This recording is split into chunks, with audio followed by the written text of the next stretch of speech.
এ দুনিয়ার সম্প্রদায়, হে লোক সকল, একটু চিন্তাও করি না, একটু ফিকির করি না আপনি আমার ইজ্জত সম্মান কত বেশি, আপনি আমার সৃষ্টির পিছনে আল্লাহ তাআলা কত সুন্দর ঘোষণা দিয়েছেন, অথচ আমাদের এই সম্মান মর্যাদা আমরা নষ্ট করে ফেলি। আরে আল্লাহ রাব্বুল আলামিন আপনাকে আমাকে এই দুনিয়াতে উত্তম আকৃতি দিয়ে সৃষ্টি করেছেন। উত্তম আকৃতির জন্য আল্লাহ তাআলা এই কারণে সৃষ্টি করেছেন।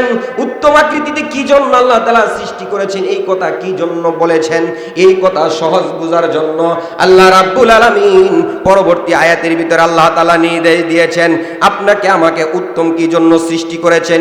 এই উত্তমতার তাফসীর বুঝার জন্য আমরা প্রথমতে এখানে 4 নম্বর আয়াতের তাফসীর বুঝার জন্য 6 নম্বর আয়াতটা একটু সহজে যদি বুঝি তাহলে উত্তম সৃষ্টির পিছনের রহস্যটা বুঝা আসবে। আল্লাহ রাব্বুল আলামিন এরপরে 6 নম্বর আয়াতের ভিতরে এই কথা বলেছেন, ইল্লাল্লাযীনা আমানু ওয়া আমিলুস সলিহাত। আল্লাহ রাব্বুল আলামিন নির্দেশ দিয়েছেন ইল্লাল্লাযীনা আমানু ওয়া আমিলুস সলিহাত, যারা ইল্লাল্লাযীনা আমানু, যারা ঈমান আনবে, ওয়া আমিলুস সলিহাত, এবং নেক আমল করবে। যারা ঈমান আনবে, নেক আমল করবে। এখানে আমরা যারা উপস্থিত হয়েছি সবাই আমরা এক আল্লাহকে এক রব হিসাবে স্বীকার করি, কথা বলেন ঠিক কিনা? তাহলে আমরা আল্লাহর প্রতি ঈমান এনেছি, পরকালের প্রতি ঈমান এনেছি। 2 নাম্বার ওয়া আমিলুস সলিহাত, নেক আমল করতে হবে। 1 নাম্বার ঈমান আনা, 2 নাম্বার নেক আমল করা। আল্লাহ রাব্বুল আলামিন সূরা আসরের ভিতরে এই ব্যাপারটাকে আরো স্পষ্ট করে বর্ণনা করেছেন, ইল্লাল্লাযীনা আমানু ওয়া আমিলুস সলিহাত ওয়া তাওয়াসাউ বিল হাক্কি ওয়া তাওয়াসাউ বিস সবর। আল্লাহ তাআলা সূরা আসরের ভিতরে 4টা জিনিসের কথা বলেছেন। 1 নাম্বার ইল্লাল্লাযীনা আমানু, ঈমান আনতে হবে। 2 নাম্বার ওয়া আমিলুস সলিহাত, নেক আমল করতে হবে। 3 নাম্বার ওয়া তাওয়াসাউ বিল হক, সত্যের জন্য একজন আরেকজনকে উপদেশ দিতে হবে, নির্দেশ দিতে হবে। ওয়া তাওয়াসাউ বিস সবর, ধৈর্যের ব্যাপারে একে অন্যকে উদ্বুদ্ধ করতে হবে। এই 4টা জিনিস যদি করি তাহলে আল্লাহ রাব্বুল আলামিন আপনাকে আমাকে যে উত্তম হিসাবে সৃষ্টি করেছেন, এই উত্তমতার কারণ কি আল্লাহ রাব্বুল আলামিন সূরা কাফের শেষের দিকে নির্দেশ দিয়েছেন, ইল্লাল্লাযীনা আমানু ওয়া আমিলুস সলিহাতি কানাত লাহুম জান্নাতুল ফিরদাউসি নুজুলা খালিদিনা ফিহা লা ইয়াবগুনা আনহা ইওয়ালা। আল্লাহ রাব্বুল আলামিন এখানে আল্লাহ তাআলা 2টা জিনিসের কথা বলেছেন। এই সূরাতুত তিনের 6 নাম্বার আয়াতের ভিতরে আল্লাহ তাআলা 2টা জিনিসের কথা বলেছেন, ইল্লাল্লাযীনা আমানু, 1 নাম্বার ঈমান আনা, ওয়া আমিলুস সলিহাত, 2 নাম্বার নেক আমল করা। আল্লাহ তাআলা সূরা কাফের ভিতরে 2টা জিনিস যদি অর্জন করি এর পরে বলেন কানাত লাহুম জান্নাতুল ফিরদাউসি নুজুলা, 2টা জিনিস অর্জন করার পরে আল্লাহর পক্ষ থেকে আল্লাহ তাআলা একটা পুরস্কার দিবেন। ওই পুরস্কারটা হলো জান্নাতুল ফিরদাউস। বলেন সুবহানাল্লাহ। আল্লাহ রাব্বুল আলামিন এই সূরাতুত তিনের ভিতরে আল্লাহ তাআলা এই কথাই বলেছেন, ইল্লাল্লাযীনা আমানু ওয়া আমিলুস সলিহাত। হে ঈমানদারেরা তোমরা শুনো, 1 নাম্বার ঈমান আনার পরে 1 নাম্বার ঈমান আনবা, 2 নাম্বার ওয়া আমিলুস সলিহাত, নেক আমল করবা। এই নেক আমল যদি করতে পারো আমি আল্লাহ তোমাদেরকে পুরস্কার হিসাবে জান্নাত দিব। বলেন সুবহানাল্লাহ। মুফাসসিরিন ইকরাম বলেন আল্লাহ রাব্বুল আলামিন এখানে উত্তম করে সৃষ্টি করেছেন এই জন্যই আমাদেরকে জান্নাত দেওয়ার জন্য। জান্নাত যেহেতু সবচেয়ে দামি, উত্তম, এই জান্নাতে যাওয়ার জন্য আল্লাহ তাআলা উত্তম আমাদেরকে উত্তম ভাবে সৃষ্টি করেছেন। বলেন না সুবহানাল্লাহ। আল্লাহ রাব্বুল আলামিন এই কারণে বলেন, হে দুনিয়ার সম্প্রদায়, হে মানব জাতি তোমরা শুনো, আমি আল্লাহ তোমাদেরকে নির্দেশ দিলাম ঈমান যদি আনো এরপরে নেক আমল করো। ঈমান এবং নেক আমল এই 2টা যদি অর্জন করতে পারো আমি আল্লাহ তোমাদেরকে এমন জান্নাত দিব যেই জান্নাতে তোমরা যখন প্রবেশ করবা এই দুনিয়ার 3.5 হাত বডি থাকবে না।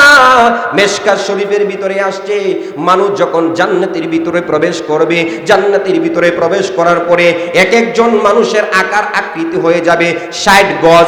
60 গজে হলো 120 হাত। বলেন সুবহানাল্লাহ।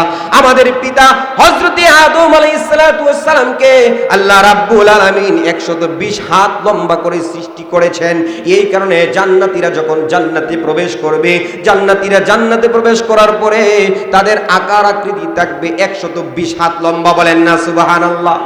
মিশকাত শরীফের ভিতরে আল্লাহর নবী সাল্লাল্লাহু আলাইহি সাল্লাম ঘোষণা করেছেন, হে আমার উম্মতেরা তোমরা শুনো, জান্নাতের ভিতরে অনেকগুলা নাজ নিয়ামত রয়েছে, লম্বা চড়া আলোচনা করা যাবে না, সহজে বোঝানোর জন্য আল্লাহ রাব্বুল আলামিন আল্লাহ তাআলা জান্নাতের ভিতরে যত নিয়ামত দিয়েছেন একটা নিয়ামতের কথা বলবো। জান্নাতের ভিতরে আল্লাহ তাআলা যেই বড়ই সৃষ্টি করবেন, যেই বড়ই রেখেছেন, এক একটা বড়ই হবে 12 মণ মটকার মতো। বলেন সুবহানাল্লাহ। হাদিস শরীফের ভিতরে মুহাদ্দিসিনে একরাম বলেন, আখিরি জমানার নবীর উম্মতেরা জান্নাতীরা যখন জান্নাতে প্রবেশ করবে, এই বড়ইগুলা যখন সাবাইতে থাকবে, খাইতে থাকবে, তখন ফেরেশতারা মনে মনে বলবে, আল্লাহ এখন কি বৃষ্টি আসছে কিনা। বৃষ্টি আসার আগে আগে দিনে হাজ করে এরপরে ডাক দেয়। কথা বলেন। এইভাবে মানুষ যখন জান্নাতীরা জান্নাতের বড়ইগুলা কামড়াইতে থাকবে, তখন দিনে যেমন ডাক দেয়, যেমন শব্দ হবে, ওইভাবে জান্নাতীদের বড়ের কামড় দেওয়ার সঙ্গে সঙ্গে ওইভাবে শব্দ হবে। বলেন সুবহানাল্লাহ। আল্লাহ বলবে, ও ফেরেশতারা, না না না, এখন কোনো তুফান আসবে না, বৃষ্টি আসবে না। আমার পয়গম্বর বিশ্বনবী রাহমাতুল লিল আলামিন, আমার উম্মতেরা, আমার নবীর উম্মতেরা নেক আমল করার পরে আমি আল্লাহ তাদেরকে জান্নাত নামক নিয়ামত দিয়েছি। আর জান্নাত নামক নিয়ামতের ভিতরে আমি আল্লাহ তাদের জন্য 12 মণ ওজনের এক একটা বড়ই দিয়েছি। আর এই বড়ের মধ্যে কামড় দেওয়ার কারণে এরকম শব্দ হইতেছে। বলেন সুবহানাল্লাহ। আল্লাহ রাব্বুল আলামিন এই কারণে আল্লাহ তাআলা এত নাজ নিয়ামত এই জান্নাতের ভিতরে রেখেছেন। হাদিস শরীফের ভিতরে আসছে, এই জান্নাতীদেরকে যখন জান্নাতীদেরকে জান্নাত দেওয়া হবে, সবচেয়ে আদনা এক ব্যক্তিকে জান্নাত দেওয়া হবে, তার জান্নাতের পরিমাণটা হবে, এরিয়াটা হবে এই দুনিয়ার একটা নয়, দুইটা নয়, 10টা দুনিয়ার সমান একটা জান্নাত। সুবহানাল্লাহ। সর্বনিম্ন জান্নাতীকে দেওয়া হবে যেই জান্নাতটা। এরপরে এই দুনিয়াতে আমরা যেরকম তাফসীর শুনি উলামায়ে কেরামের কাছ থেকে, ওয়াজ নসিহত শুনি, জান্নাতের পরে জান্নাতীরা জান্নাতে যাওয়ার পরে তাদের মনের মধ্যে একটা আগ্রহ সৃষ্টি হবে, রব্বে কারীম দয়াময় আল্লাহ, দুনিয়াতে কত তাফসীর শুনেছি, কত কারি সাহেবের জবান থেকে কত তেলাওয়াত করে শুনেছি, আল্লাহ এই জান্নাতে শুনলাম উলামায়ে কেরামের কাছ থেকে জান্নাতের ভিতরেও নাকি মাহফিল হবে। বলেন সুবহানাল্লাহ। আল্লাহ জান্নাতের মাহফিলটা কখন শুরু হবে? আল্লাহ রাব্বুল আলামিন সমস্ত জান্নাতীদের আবদারগুলা যখন আল্লাহ তাআলা পূরণ করবেন, পূরণ করণার্থে আল্লাহ তাআলা নিয়ে দিবেন, ও ফেরেশতারা জান্নাতের মাহফিলের প্রস্তুতি গ্রহণ করো। জান্নাতের সুসজ্জিত প্রস্তুতি গ্রহণ করে লম্বা চড়া ঘটনা সংক্ষিপ্ত আকারে বলতেছি, জান্নাতীদেরকে যখন সুসজ্জিত জান্নাতের ভিতরে রাখা হবে, কোরআনের মাহফিল হবে। দুনিয়াতে যেমন মাহফিল হয়, দুনিয়াতে যেমন অতিথি, সভাপতি, প্রধান অতিথি, বিশেষ অতিথি, এইভাবে স্থান যেভাবে থাকে, জান্নাতের মাহফিলটাও এরকম দুনিয়ার মতোই থাকবে। বলেন সুবহানাল্লাহ। জান্নাতের মাহফিলের ভিতরে দুনিয়াতে যেরকম সভাপতির পদের প্রয়োজন, আল্লাহ রাব্বুল আমিন জান্নাতের ভিতরে যেই মাহফিলটা দান করবেন, ওই মাহফিলটার ভিতরেও সভাপতি থাকবো। সভাপতি কে হবে? সভাপতি সেদিন হবেন স্বয়ং আল্লাহ, আহকামুল হাকিমিন, রব্বে কাবা। বলেন না সুবহানাল্লাহ। আল্লাহ রাব্বুল আলামিন সেই দিন জান্নাতের মাহফিলের সভাপতির চেয়ারের মধ্যে কুদরতি আল্লাহ তাআলার শক্তিগুলা তখন প্রকাশ করবে। জান্নাতীরা ওই জান্নাতের মাহফিলে আল্লাহ রাব্বুল আলামিনের সভাপতিত্ব দেখতে পারবে। বলেন সুবহানাল্লাহ। জান্নাতের এই মাহফিলের ভিতরে প্রধান অতিথি, বিশেষ অতিথি থাকবে। বিশেষ অতিথির আলোচনা আগে হয়, প্রধান অতিথি আকর্ষণ বেশি।